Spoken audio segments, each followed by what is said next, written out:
Good morning. Today is Sunday, a little bit after 7 o'clock. On the menu for today is just an easy run. I know I've been taking you guys along for a lot of the workouts, but I thought I'd go through an easy run. Although there's really not a lot to it for today, just an easy run.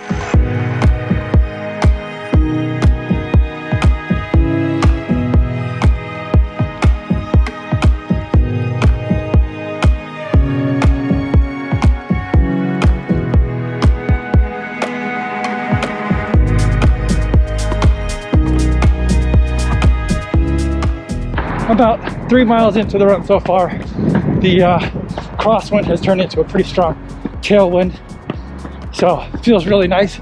Taking a nice and slow heartbeat in the low 130s, just going for a nice recovery effort today, although it's going to be a struggle on the way back.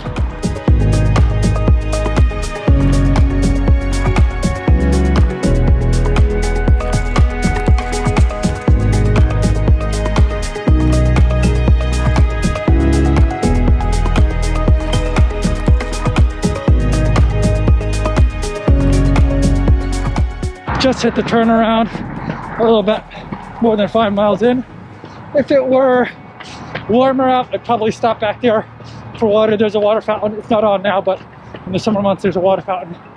And I might take a gel, but it's pretty chilly today, so I didn't need any water and I didn't bring a gel, so I'm just gonna head back. The wind has been whipping around a couple of different directions, so I don't think I'll have a straight headwind the entire time. Hopefully it's not too bad.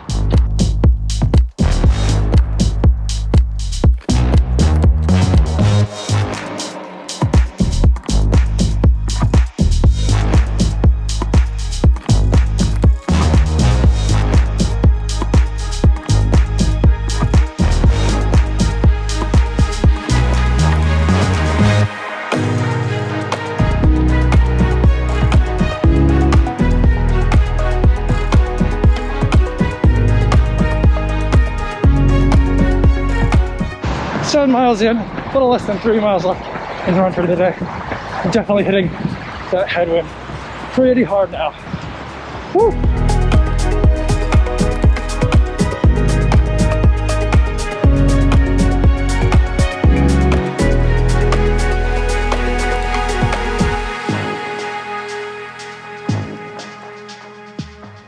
.47 miles, 8 minutes, 36 seconds per mile, 136 beats per minute today for this easy run.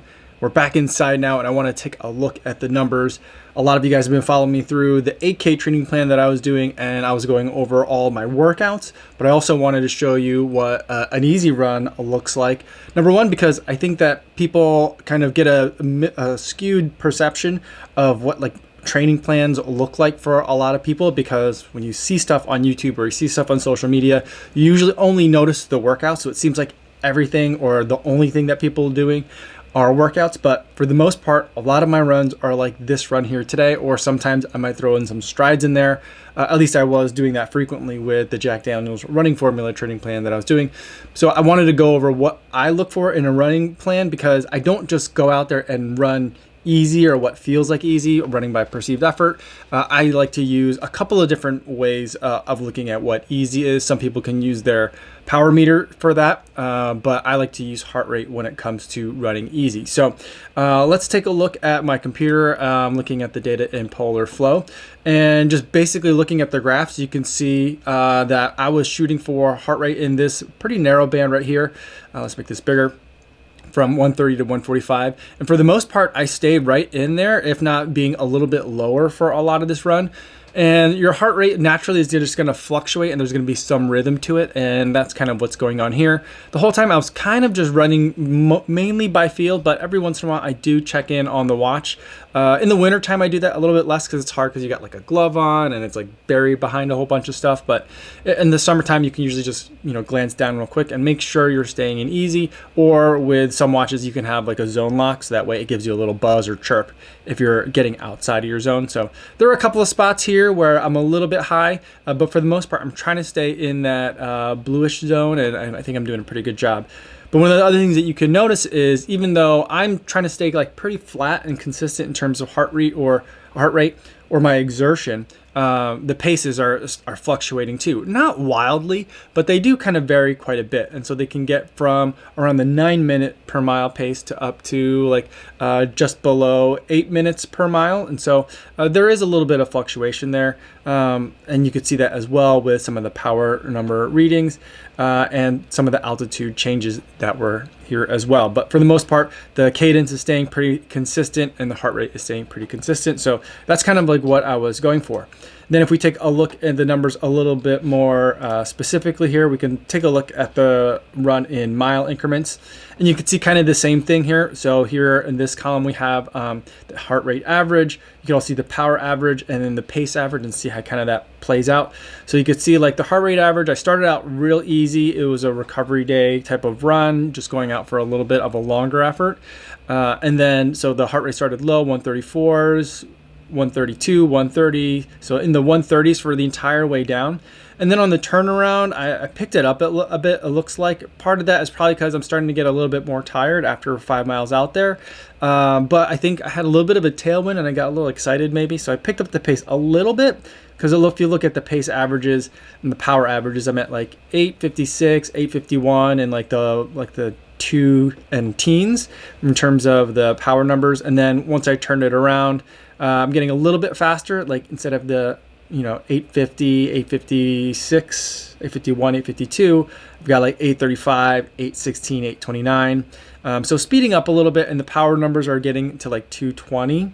And so, but still all the time on average per each mile, kind of staying within that heart rate range under 144 that I'm looking for. But I can also look at kind of my heart rate max in these areas too. So even for like the max that my heart rate might even just momentarily touch, for a lot of these miles, I'm staying within my range. So this highest couple over here were 152 and 153, but the averages for those miles were still 138 and 140. So for the most part, I'm doing a good job of staying easy. That's my easy zone. Some people get to what their easy heart rate zone is a couple of ways. I use the Maffetone formula to get to my easy zone, which is 180 minus age and then plus or minus 5 depending on if you've been injured or how long you've been running consistently. So I added another 5 to that to get to 144, and that's what I do for all my recovery paces, warm up, cool down, and for easy runs today.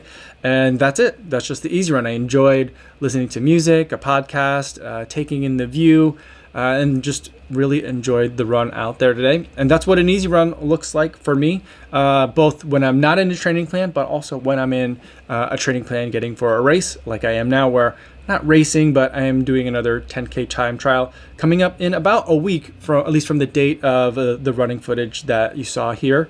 So that'll be coming up soon. I'm looking forward to that. Hit the subscribe button if you want to see more videos like this when I go over different numbers and analytics for how I do and look at my runs. So that's all I got for today, everybody. Thanks so much for making all the way to the end of the video. Hopefully you guys are staying safe out there on your runs, and I'll see you in the next one. Yo, what's going on?